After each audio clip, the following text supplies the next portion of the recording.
남편 직장 때문에 지방에서 거주를 했다가 서울로 이사를 온 지 얼마 되지 않았어요. 그래서 저희 아들은 여전히 지방에서 태어나면서부터 쓰던 사투리를 간당간당히 쓰는 편이고요. 저랑 남편은 고향이 서울이었기 때문에 그리웠던 마음으로 돌아와 다시 적응해가며 만족하고 사는 중이랍니다. 그러다 보니 1년이란 시간이 정말 뚝딱 지나가 버렸네요. 처음부터 저희 부부는 관악구로 이사를 와 살 생각이 없었습니다. 하지만 남편이 적극 추천을 하더라고요. 시댁이 이 근처에 있으니까 애를 잘 돌봐주실 거라고 하면서 말이죠. 당연히 시댁이랑 코앞에 산다는 것이 너무 부담스럽고 생각만 해도 거부감이 느껴졌는지라 거절을 했었답니다. 차라리 도움을 안 받더라도 마음 편히 사는 게 훨 낫겠다면서 말이죠. 하지만 남편한테서 설득을 당하다 보니 일리도 있었어요. 시어머니가 저희 아이를 무척 좋아라 하시거든요. 저를 쏙 닮았는데도 불구하고 당신 아들을 쏙 빼닮은 손주라고 하면서 말이죠. 그래서 가끔씩 얼굴 한번 보고 싶단 말을 자주 하셨는데 남편은 감사히 받아들이라는 겁니다. 그렇게 보고 싶다 하실 때 아이도 한 번씩 맡기고 바깥 외출도 하며 바람 좀 쐬라고 말이죠. 뭐든 가까이에 가족이 살고 있는 거랑 살지 않는 거는 천지 차이라면서 좋은 쪽으로 생각을 해보라 말입니다. 그래서 믿었죠. 믿고 싶지 않았지만 믿을 수밖에 없었습니다. 서울로 돌아간다고 설레는 기분만 한가득인데 시모와 가까이에 살고 말고의 문제로 머리 아프고 싶지가 않았으니까요. 그렇게 저는 관악구 한복판에서 시어머니하고 전례 없는 이웃 사촌으로 다시 만났습니다. 결혼을 하자마자 남편이 지방 발령을 받아버리는 바람에 쭉 지방에서 거주를 했거든요. 그러다 얼마 안 지나 코로나도 터지면서 어머님하고는 가까이 지낼래야 지낼 기회가 많지 못했습니다. 그러니 긴장이 되었죠. 얼만큼 이웃 사촌으로 기분 좋게 잘 지낼 수 있을까 싶어서 말이죠. 단단히 마음을 먹고 시작한 관악구살이는 생각보다 좋았어요.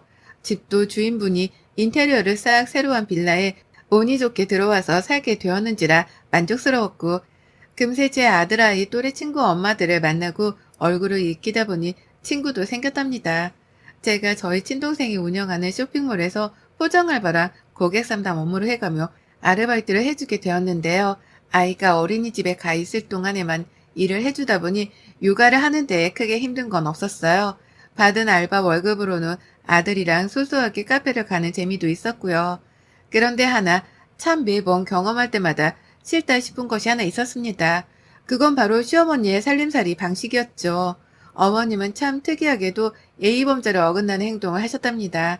바로 유통기한이 지나버린 음식을 아무렇지 않게 저희 집으로 가져다 주는 것이었죠. 이게 참 애매하게 이상하고 이해가 안 가더라고요. 저희 생각해서 음식을 주시는 것도 같은데 음식을 확인해 보면 꼭 유통기한이 지나 있곤 했답니다. 멀쩡한 음식을 주시면 제가 당연히 감사히 받겠죠. 어머님이 우리 생각해서 챙겨주신 음식이니까요. 그런데 어머님은 꼭 하루 이틀부터 시작해서 많게는 몇 달이 지난 음식들을 먹으라고 선심 쓰듯이 턱턱 건네주곤 하셨습니다. 가족이든 사람이든 그리고 며느리에게든 유통기한이 지난 음식을 건네주는 게 정상은 아니잖아요. 아무리 제가 며느리라고는 하지만 이게 A에 어긋나는 행동이 분명하기도 하고요. 그런데도 어머님은 늘 한결같이 선심을 쓴다는 표정을 굳게 지어 보이고는 음식을 건네주셨답니다. 그러니 제가 황당할 노릇이었죠. 웃는 얼굴에 침을 뱉을 수 없다고 하잖아요. 뭔가 대단한 걸 챙겨주는 듯 유통기한이 지난 음식을 건네주는 어머님의 행동에 싫은 소리를 하기가 애매했답니다. 그러니 그냥 언젠가부터는 체념을 했어요. 어머님이라는 사람 자체가 유통기한 따위는 신경을 잘 쓰지 않고 음식을 먹으시는 분인가 보다 라고 말이죠. 그렇기 때문에 며느리랑 손주가 먹을 건데도 불구하고 유통기한이 지난 음식을 주시는 거다 싶었답니다. 이렇게 생각을 하지 않고서는 이해를 할 방법이 없었기 때문에 저 스스로 좋은 쪽으로 다 마음을 정리하며 받아들였죠. 하지만 이렇게 간단한 문제였다면 제가 사연조차 쓰지를 않았을 겁니다. 간단하지 못했던 바람에 제가 이리 사연까지 써보이게 되었어요. 가까이서 살며 한 이웃으로 어머님을 대해보니 이 어머님이 정말 구제불능이시더라고요. 웬만하면 저보다 오래 산 어르신한테 이런 말을 안 할 텐데 저희 어머님만 보면 속에 돌멩이가 꽉 박히는 것이 정말 답답해 죽을 노릇이었습니다. 저희 집을 무슨 쓰레기 분리수거함 정도로 생각을 하는 듯 보였거든요. 차라리 분리수거라도 되면 제가 이렇게까지 사연을 적어보내진 않았을 텐데요. 분리수거조차 되지 않는 것들을 버린다고 보내오신 바람에 제 머리만 터질 노릇이었죠. 한두 번씩 저희 아들한테 입힐 옷이 있다면서 집으로 찾아오신 적이 있었습니다. 전 또 기대를 했죠. 손주한테 줄 새 옷을 사오셨구나 싶어서 말입니다. 이제 4살짜리이고 집안에 하나밖에 없는 장손에다가 손주인데 적어도 새 옷 정도는 꼭 사주실 줄 알았답니다. 그런데 어머님이 입힐 옷이라고 들고 온 아이 옷을 보고서는 기겁을 했네요. 어디서 거적대기도 그런 거적대기가 없을 만큼 해진 옷들을 검은색 비닐봉지에 집어 넣어서는 가지고 온 거예요. 처음엔 그 봉다리 안에 음식이라도 들어가 있는 줄 알았습니다. 옷은 어머님이 챙겨오신 핸드백 안에 접혀져 들어가 있는 줄 알았어요. 그런데 그 검정 봉다리 안에 성의 없게도 들어가 있던 옷들을 보자마자 속으로 얼마나 탄식을 내질렀는지 몰라요. 아이가 입기에 너무 대놓고 어른 옷인 마냥 컸던 옷, 해진 건 물론이고 어디서 냄새까지 나는 것이 정말 봐도 봐도 기가 막혔죠.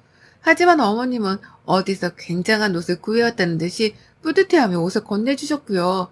당장이라도 입혀보라고 말씀을 하시길래 결국 저도 짜증이 반쯤은 섞인 채로 말씀드렸습니다.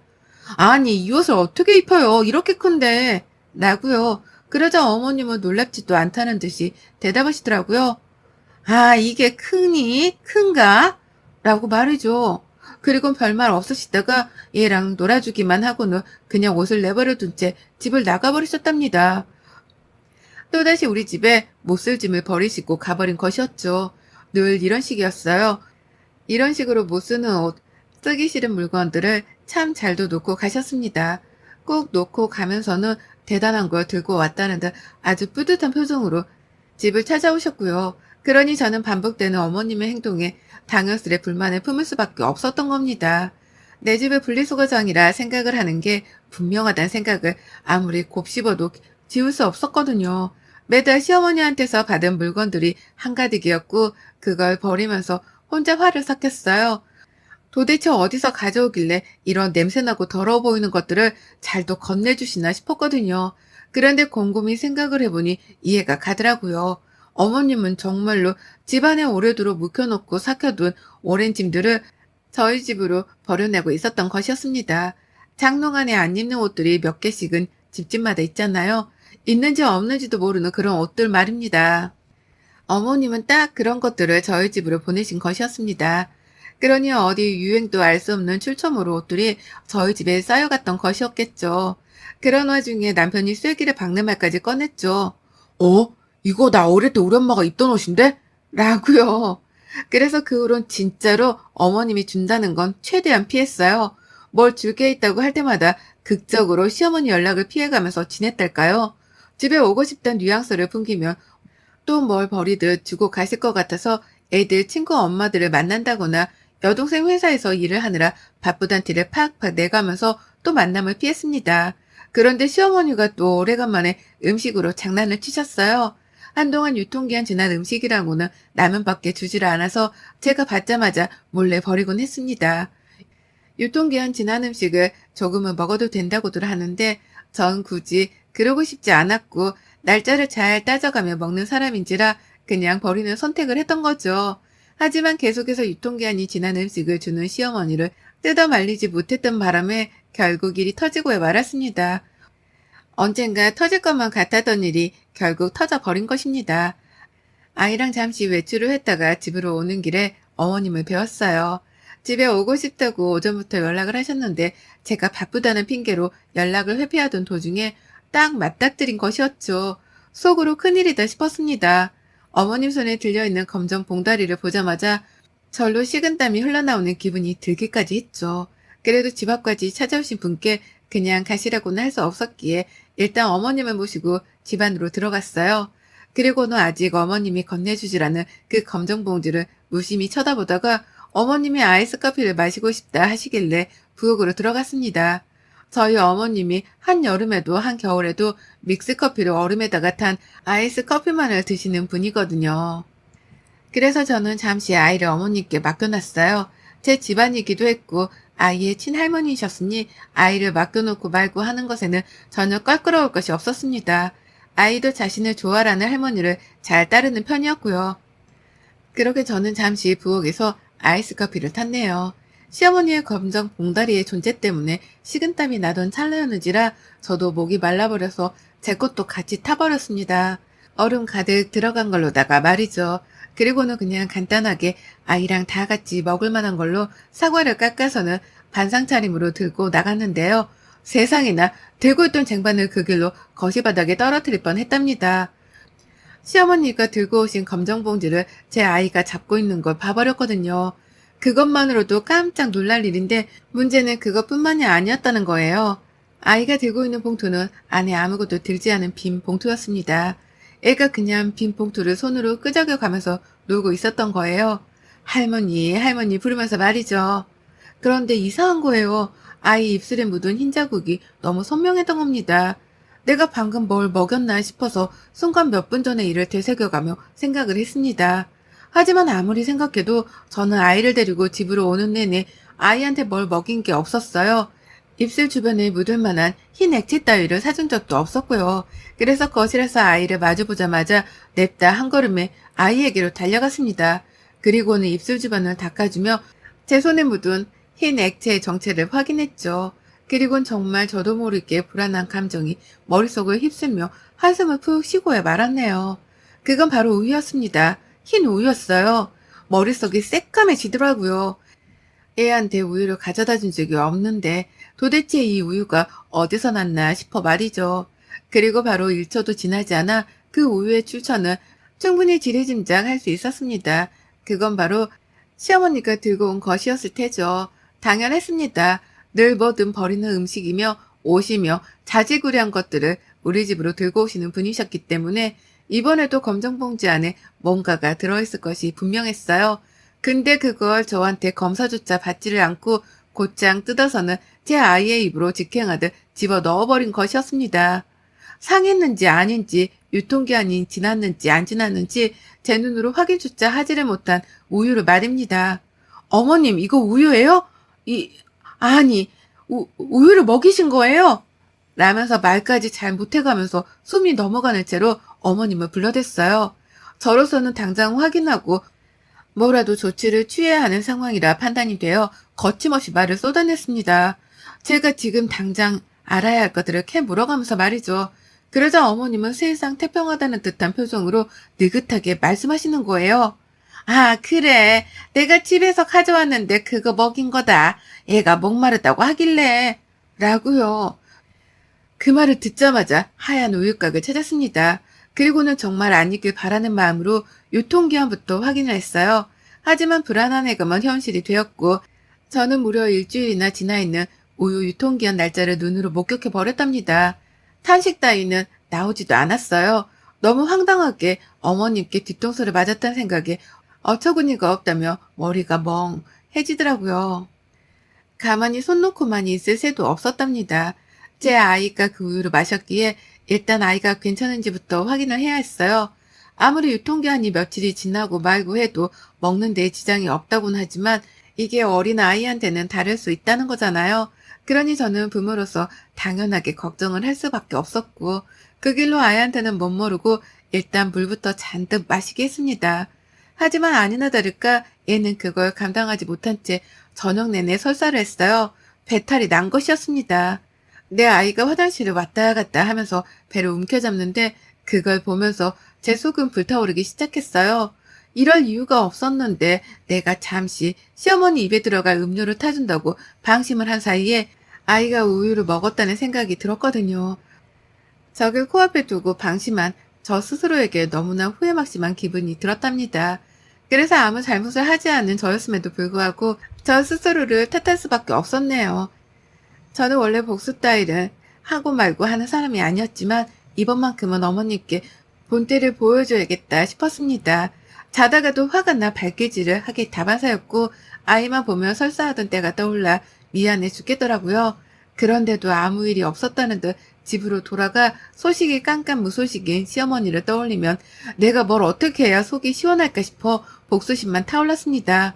그러다 결국 저는 제 본능적으로 본능에 이끌린 채 아이를 어린이집에 보내놓고 집으로 돌아오는 길 빵집으로 들어갔어요. 그냥 프랜차이즈 빵집에 가면 가격이 비싸니까 최대한 제가 낭비를 덜하는 선에서 시장 안 빵집을 찾아갔답니다. 그리고서는 거기서 5개에 3,000원 하는 빵을 총 10개를 사버렸고요. 아주 흐뭇하고 든든한 마음으로다가 빵들을 사와서는 거실 한켠에 놓아두었습니다. 부엌도 아니고 냉장고도 아닌 거실벽 구석 한복판에 봉지채로 놓아둔 채로 무려 8일을 방치했어요. 사놓고서 매번 그 봉투를 체크해가면서 복수의 칼날을 갈았습니다. 내가 이보다 더 날렵하게 칼을 갈 수 없다는 듯한 자세로다가 분노의 레이저를 쏘아가면서 빵이 썩어 문드러져 가는 걸 기다렸답니다. 저에게는 복수의 8일이었네요. 원수를 외나무다리에서 만날 그 8일을 매번 정신을 가다듬으면서 기다리고 또 기다렸어요. 그리고는 제 눈으로 빵 안에 곰팡이가 서려진 것을 보자마자 그대로 시어머니가 하듯이 검정 봉다리째로 들고서는 시댁을 찾아갔습니다. 설레는 순간이었죠. 어머님은 저를 보고선 의아하다는 듯이 문을 열어주셨어요. 이렇게 찾아올 리가 없는데 찾아왔다는 것에 놀란 눈치셨죠. 게다가 제 손에 검정 봉다리가 들려있는 걸 보고서는 자신이 하던 짓을 하려는 건가 싶기라도 한 건지 눈을 떼지 못하셨습니다.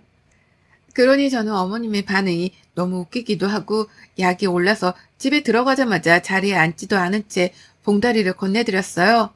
어머님 드세요. 자꾸 우리 집에 음식 가져다 주시는데 저도 뭐라도 해드려야 할 것 같아서요. 라고 하면서 말입니다. 어머님은 세상에 뭐 이런 걸 라고 하면서 봉투를 받아다가는 열어보셨는데요. 열자마자 올라오는 곰팡이 냄새가 코끝이라도 찔렀던 건지 순간 흠지 놀라시면서 눈을 더 크게 뜨곤 빵을 들여다보셨어요. 전 그 순간 눈치를 챘죠. 분명 어머니께서는 빵이 상했다는 걸 직감하셨던 것 같았습니다. 그래서 저는 확인사살을 하듯 말씀드렸어요. 어머님은 유통기한 지난 음식 따위들은 신경도 안 쓰시잖아요. 그래서 저희 가족들이 못 먹는 것만 골라서 가져와 봤어요. 맛있게 드세요. 라고 말입니다. 그러자 어머님, 우리 집으로는 유통기한 지난 걸 잘도 가져오시더니만 제가 가져다 드린 상한 빵을 보고서는 즐겁을 하며 전과 다른 태도를 보이시는 겁니다. 급기야 이게 상한 거야? 라고 진짜 확인까지 해가시면서 말이죠. 그리고서는 뭐에 놀라기라도 한 듯이 봉투를 저한테 다시 건네주시는 거예요. 아니야 됐다 니들 가져가라. 아니다 가져다 버려라. 라고 하시면서 놀래 자빠지겠다는 듯이 손사래를 치며 봉지를 저에게 건네셨어요. 도로 들고 가라고 말이죠. 그러니 저는 황당하다는 듯 물었습니다. 아니 어머님은 상한 걸 저희 집에 잘도 가져와 놓고 왜 저보고는 도로 들고 가래요? 설마 어머님 그동안 본인 못 먹는 걸 저희한테 먹으라고 가져오셨던 거 아니죠? 그게 아니고서야 이걸 왜 못 드세요? 일주일밖에 지나지 않은 빵인데? 라고요. 그러자 어머님은 이판사판이라는 듯 불안에 떨며 대답하셨답니다. 일주일이 지난 거야? 일주일이 지났는데도 상태가 이 모양이야? 아유 난 못 먹겠다. 나는 그래도 먹을 수 있을 만한 것들만 들고 간 건데 이건 라고 하면서 제발 좀 가져가라 애원까지 하셨답니다. 다시는 상한 걸 우리 집에 들고 가지 않을 테니 먹을 걸로 장난치지 말란 소리까지 본인 입으로 직접 해가시면서 말이죠. 먼저 음식으로 장난질을 시작해 놓고서는 이 집 와서 나한테 장난을 치지 말라고 하는 시어머니의 뻔뻔한 이중성에 속으로 얼마나 욕을 퍼부었는지 몰라요. 하지만 화가 난 저만큼이나 놀라서 당황해하며 빵봉지를 들고 가라 애원하시는 시어머니를 보니 속은 편했답니다. 적어도 내가 어머니께 딱 들어맞는 복수를 펼쳤구나 싶어서 말이죠. 그래서 저는 그 자리에서 쐐기를 박아드렸어요. 그냥 어머님 말씀대로 애원하는 표정에 못 이기는 척을 하면서 봉투를 들고 나올까도 싶었거든요. 하지만 이렇게 순순히 뒤로 물러나주면 언제 또 무슨 짓을 어떻게 다시 할지 모른다는 생각이 들더라고요. 그래서 저는 그 자리에서 거실 바닥으로다가 빵봉지를 탈탈 털어버렸습니다. 봉투 안에 들어가 있던 빵들이 바닥으로 우르르 떨어졌어요. 곰팡이가 낀 상한 빵들이 말이죠. 그걸 보니 어머님은 어디서 곰팡이 가루가 떨어지기라도 할 줄 아셨는지 아유 이걸 왜 여기서 털어? 주워가 집어가 제발 라고 하면서 발까지 둥둥 구르시더라고요. 제발 이러지 말라면서 말이죠. 그걸 보고서야 저는 확실히 어머님께 경고를 날려드렸다 확신을 했답니다. 그리고는 그제서야 못 먹겠음 그냥 갖다 버리세요. 저도 여태 그래왔어요. 라는 말을 남기고 빈 검정 봉투만 든 채 시댁을 나왔답니다. 들고 나오는데 봉투를 든 손이 가벼운 것이 너무 좋더라고요. 못 먹는 쓰레기를 나도 똑같이 시댁에다가 갖다 버리고 왔다는 생각에 꼬셔 죽을 맛이었고요. 앞으로는 어머님이 절대로 상한 음식, 못 입는 옷가지 따위를 내 집에 들고 오지 않으실 거란 확신도 들었습니다. 그걸 알고 나니 마음이 전보다 한결 가벼웠어요. 그리곤 알면서도 재차 마음가짐은 달리 먹었죠. 나한테 뭔 짓을 하시든 그게 마음에 안 들면 똑같이 되갚아주면서 하지 말라 경고를 날려줘야겠다고 말입니다. 그러면 어머님도 정신 차리고 했던 잘못을 되풀이하지 않으실 거라고 말이죠. 우리 어머님 상해 버린 그 빵들을 음식물 봉투 안에 넣어 잘 버리긴 하셨나 모르겠네요. 이번 기회에 며느리가 그간 느꼈을 심정에 대해 완벽하게 이해를 해주셨길 바라는 마음입니다. 또 그러면 저도 또 상한 거 들고 찾아갑니다. 앞으로 조심해서 행동해주세요, 어머님. 여러분의 생각은 댓글로 남겨주세요. 오늘도 시청해주셔서 정말 감사합니다.